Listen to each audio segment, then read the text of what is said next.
Alright, so y'all, LakerFan here. As y'all can see by the title of today's video, we got edition number 2 of the series of ranking all 24 takeovers and tiers in NBA 2K21 Next Gen. We're going to start from F to S, go from the bottom to the top. Hope y'all enjoy. If you do, feel free to drop a like, sub if you're new, turn on them noties, all that good stuff. And like always, let's try to get videos to 600 likes in the first 24 hours. So with this series, we do this for all different types of topics. So if you're interested in a particular badge set, whether that be finishing, shooting, playmaking, or defense, stay tuned for that within the next week or two. We'll be bringing all 4 of those videos as well. We try to update this throughout the course of the year because obviously opinions and facts of the game change. And obviously, as my opinions change on the game, I'm going to update you guys with those updated opinions. So to start us off in the F tier, we have post playmaking, team badge boost, glass clearing dimes, and power backdowns. These will be color coded as well, so all post takeovers are the same color, all playmaker takeovers are the same color, all glass cleaning takeovers, and so on and so on. Now, with these in the F tier, E tier, maybe even D tier, I'm going to try and skim through a lot of these because these are just meaningless takeovers in my opinion. There's all different types of takeovers, whether it be in the same category, aka there's a better post takeover than these,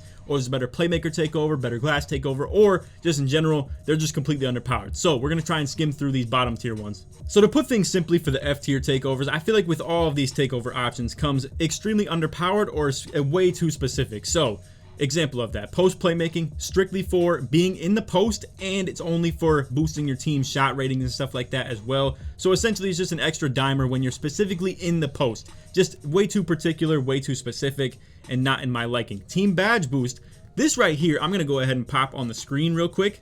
But according to 2K in the description of this, increases the effectiveness of your teammates' offensive badges for a period of time after passing them the ball. Now, I'm gonna be real, this is one that I haven't tested out myself. I haven't seen it firsthand. Now, the reason for that being is exactly what I'm talking about with the description right here. I mean, this is just awful if it only works for a particular amount of time after being passed the ball. Now, what would be really great about this is if it actually boosted all your badges up by 1 tier, and essentially you could just go to the corner with it. It'd be great for that regard because obviously at that point, then it would be good for the ball handler because then you'd have extra handles for days, unpluckable, all types of stuff like that if he happens to not be running in a Hall of Fame. Same goes with the shooting badges, the finishing badges, all types of stuff like that. Would be fire, but if it only works after a small amount of time of passing the ball, it's essentially just an extra dimer that really is only boosting your badges. Now, granted, that is a pretty solid thing as far as catch and shoot, corner specialist, maybe even set shooter, all types of just random badges that would pop up on bronze if that's the case. But in my opinion, undervalued playmaking badge right here, or playmaking takeover, I guess I should say. But either way, with this F tier, you're going to see a lot of this to deal with passing essentially. So glass clearing dimes, same exact thing, way too particular in the case of you have to grab the rebound, then kick out to your teammate just to get the extra dimer boost. Completely useless takeovers, all 3 of these in my opinion. And then with power backdowns, just way too particular again, where essentially all it's going to save you is a couple seconds of just backing someone down that it would take a little bit longer, or maybe save you a little bit more stamina for the sake of you still having to back them down a little bit longer. Either way, you get the deal. Not an effective takeover, way better post takeovers than these 2 options in the F tier, and just in general, all of these takeovers pretty bad, and that's why they're all in the F tier. So now with the E tier, we got a couple lockdown takeovers, we got advanced gatherers as well, and then interior badge drop. So with all that said, perimeter and interior badge drop, advanced gathers, and enhanced jump shot contest. The longest description of all of these. I had to make this smaller just for the sake of that. But anyway, for the badge drop ones, I'm gonna just be real. It's way too specific in the regard of, honestly, dudes can still ball out even if their badges are being decreased, especially with the interior badge drop, where it really doesn't matter if you're dropping somebody's posterizer, slithery, all types of stuff like that from Hall of Fame to gold. The dude's still got 99 driving dunk. It's the exact same thing. Now, with the perimeter badge drop, it's a little bit more effective in that regard, but it's hard to understand exactly how close you have to be to the person for you to be dropping their badges. It's just not a comfortable situation to be wasting a takeover option on, in my opinion. However, these are still a bit more effective than the F tier ones, where these are just completely useless in my opinion. Now, don't get me wrong, they're not entirely useless. They're just so specific and so intricate with the things that you have to be doing with them that I just feel like as far as takeover goes, you just don't want to be wasting them on anything that's below probably C tier in my opinion. Now with advanced gathers, the only way I could ever say that this is going to be an effective takeover for you is if you're someone who likes to do the spin dunk or the double tap X spin dunk, or maybe you do like a lot of euros and stuff like that. But even at that, I just feel like finishing moves you may as well be running if you're going to run a slash takeover. So that's where we stand on advanced gathers. And then enhanced jump shot contest is kind of the same way I feel about the perimeter badge drop, but you just don't know how long and how far this actually is effective for, especially with the sake of everybody in this game who runs blinders, negative impact takeover with the shot creator takeovers and all types of stuff like that with the pull-up precision, which you will see later in this video, obviously.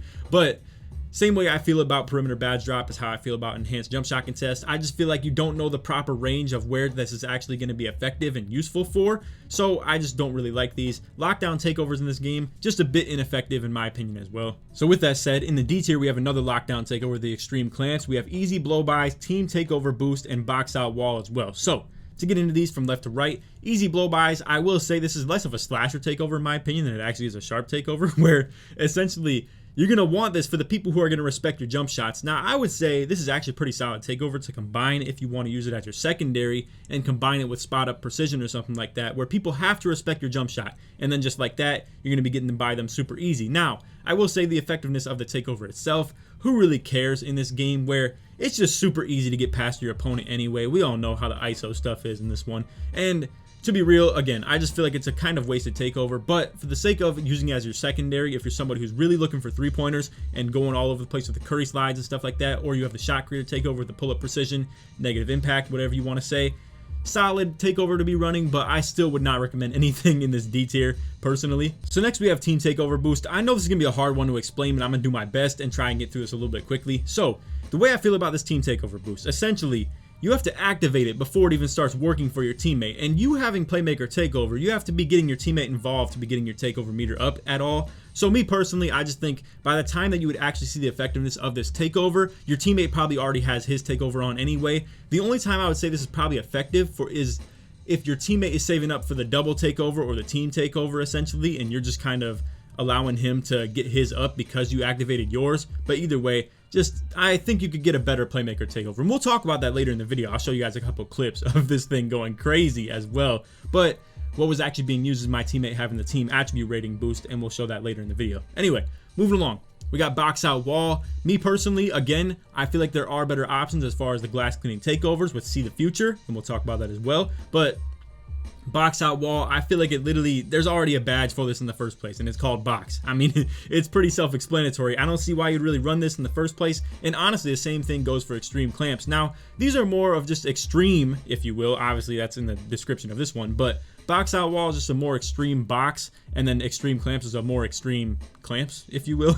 So the way I see these two takeovers right here, box is already an essential in my opinion, where really you don't even need to be running on Hall of Fame in the first place. The only thing you should really need this for is if you're, say, countering somebody who might have their last takeover on as well, and they have Hall of Fame worm or something like that. But even at that, very rare situation you're gonna run into that type of problem. Don't think you need box out wall at all. Extreme clamps is my favorite lock takeover, but with that said, it's still very ineffective in the sense of it's still hard to, you know, just bump people. It's hard to get in front of them. It's hard to stay in front of them. That's just how this game is. Now moving into C tier, we got a couple rim protector takeovers with paint intimidation and stuff blocks. Big sleeper in my opinion, the rim protector takeover after playing with a teammate who has these. I've never used this myself, but with that said, I've seen a really good experience of these rim protector takeovers, and we'll talk about that in a second.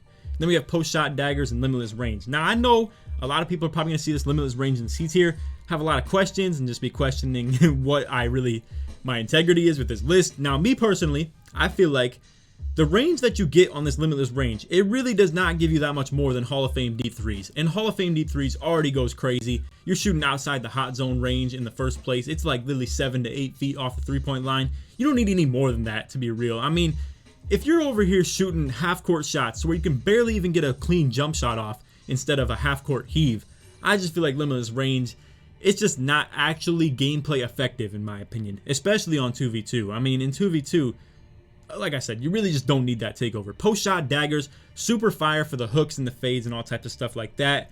Obviously, there's another post takeover as well. Really weird that this has 4 of them and the sharp only has 2, whereas every other takeover only has 3 options. But we'll get to the other post takeover eventually with this list. But post shot daggers again, for the hooks, the fades, the hop jumpers, all types of stuff like that. The post hops, I mean to say right there. And then for paint intimidation and stuff blocks, they almost do the exact same thing, to be completely honest with you guys, but it is a bit different. So stuff blocks is more of like a get really cool snatch block animations, get really cool chase down blocks, all types of stuff like that. Whereas paint intimidation is more of a, if you're sitting right below the rim and somebody's trying to dunk on you, it's a no-go situation in that regard.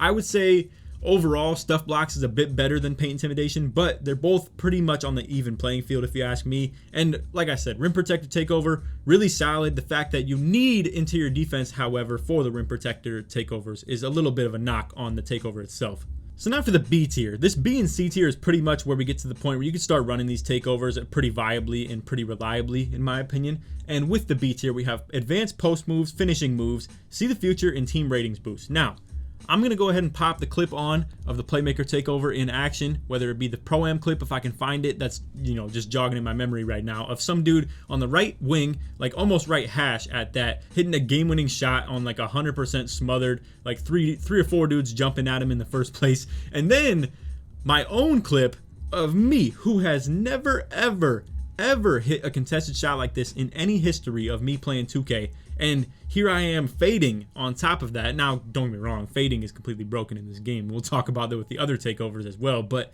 I had no takeover on. My teammate Dope, he had the team rating boost on. And as simple as that, the playmaker takeover itself is a ridiculous trait that people sleep on 100% of the time, man. It's crazy how many people sleep on this play take. So with all that said, I do think team rating boost is by far the best playmaker takeover. I just don't think either of these two work very well. Again, I think team badge boost would be a whole lot better if it just worked in freelance, whereas, the description on it, like I said, and again, I haven't tested that out myself, so I'm not 100% positive that that is the case, but the description on it itself literally just says that it only works as you pass your teammate the ball for a small amount of time, or just a certain amount of time, whatever. Either way, I just feel like team rating boost is by far the best one, where it's going to have a permanent impact as long as you have the takeover on. And with that, like you saw, comes crazy shots made just by the playmaker takeover being a thing. Now, again, you can get that boost out of any of these types of things. Any playmaker takeover is going to have that effect where you're going to get a bit more ankle breakers.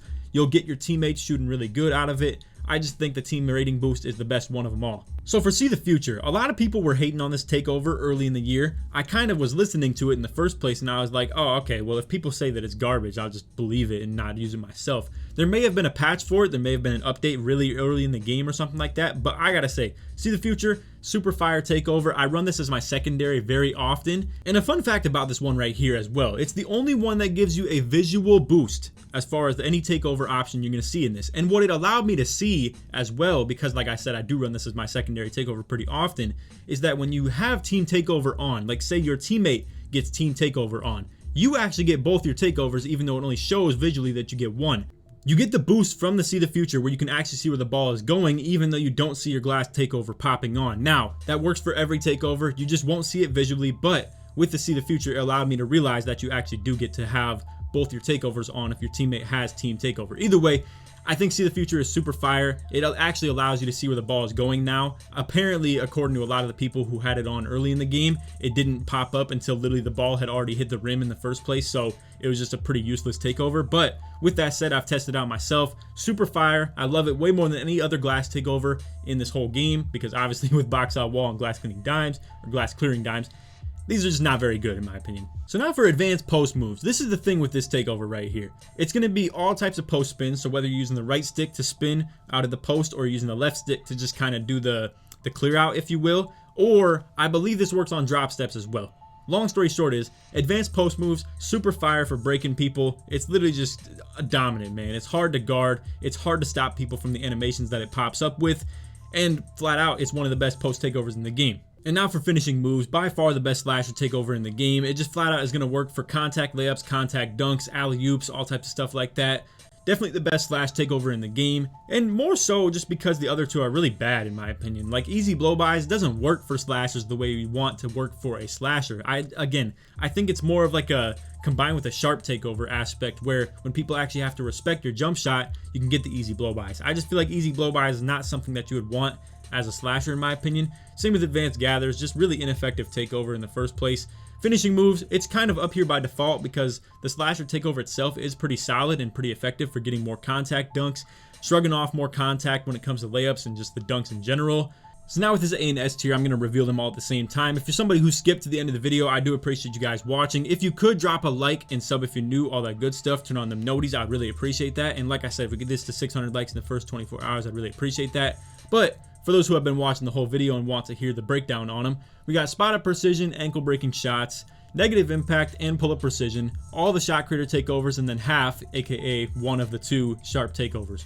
So the reason for this, Shot takeovers is broken. It's super OP. That's just how it is. Pull-up precision and negative impact are unreal as far as how good they are. Pull-up precision itself for just the effectiveness of the fading, and the negative impact for negating the contest and stuff like that, like I was just talking about earlier with the enhanced jump shot contest, perimeter badge drop, all types of stuff like that. Combine this with blinders. You know, I don't think Deadeye is really that big of a deal of a badge, but combine that into the fact as well. Negative impact just goes crazy and just negates the shot contest even more, combined with the blinders on top of all that. And it's hard to keep up with the people when it comes to fading anyway. So shot takeover is just broken. With this, we also have the ankle breaking shots, where essentially you just spam step backs. Dudes are going to fall eventually.